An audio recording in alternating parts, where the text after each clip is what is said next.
Okay, so now Larry 6. However, since there are 3 games between this and Larry 1, that's right, 3, even though this isn't the series overview, I'll just quickly go over the main points.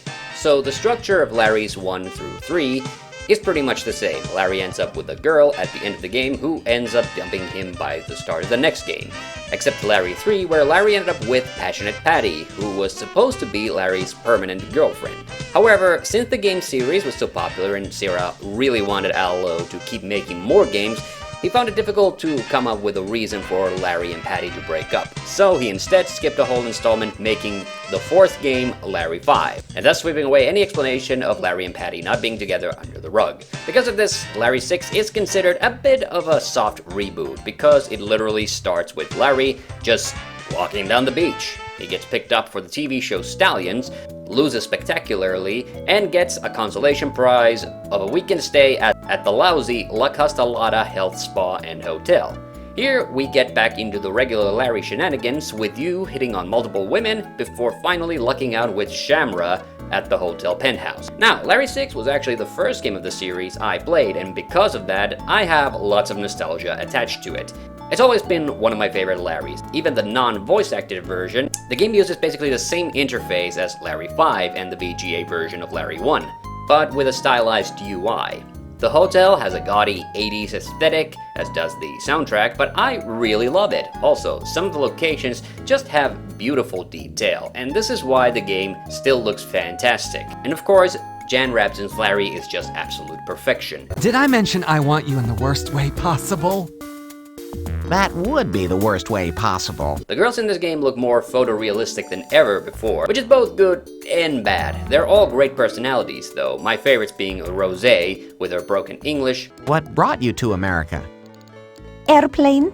The terrifying Thunderbird, Burgundy, and Chablis. My motto is Veni, Vidi, Visa. However, a few of the girls definitely give me some Uncanny Valley heebie-jeebies. Just as before, Larry strikes out with each of these girls, often in hilarious fashion, and this is one thing where I think this game beats Larry 1 at any rate. My biggest gripe might be, however, is that the way you impress each girl in the game is pretty much the same, meaning that you go and complete a puzzle elsewhere to get an item for the girls, and they're suddenly your best friend. In stark contrast to Larry 7, where I felt the puzzles involving the girls were just way more varied, interesting, and funny.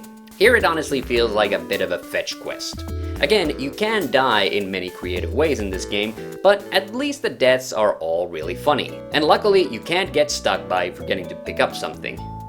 There is a bit of pixel hunting in this one, which I'm not a fan of, and some of the puzzles aren't very self-explanatory, but I'd say this game isn't too obstinate. However, I do have to admit that Shamra, the final girl, is actually the least interesting one.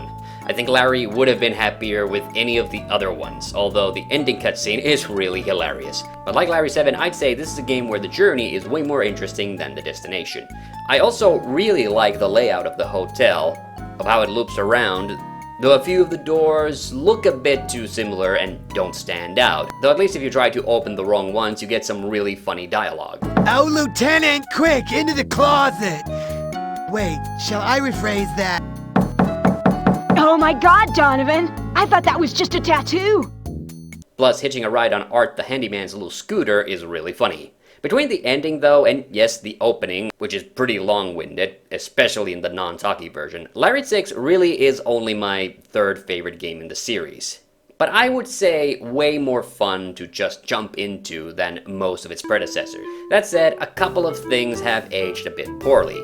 Gary the Towel Attendant, for instance, is just a big gay stereotype, though he's also one of my favorite characters. He's honestly like a prototype Big Gay Al. Plus, in the talkie version, Jeff Bennett just did his voice so perfectly. A nice hot shower always makes me feel like a new man. Me too, sweetheart! And here I am! The second thing is the way you strike out with Chablis, because it's kinda sad. Her and Larry seem to really have a good time, and then Chablis reveals that she has a little secret. Look, I'm not gonna stand on some high horse and say Larry is transphobic or something. Let's just say Larry got more salami with his pizza than he was ready for. So, that was Larry 6. Next time, it's Love for Sale. I'm Hunter the Hunter Mackin, and see you on the next one.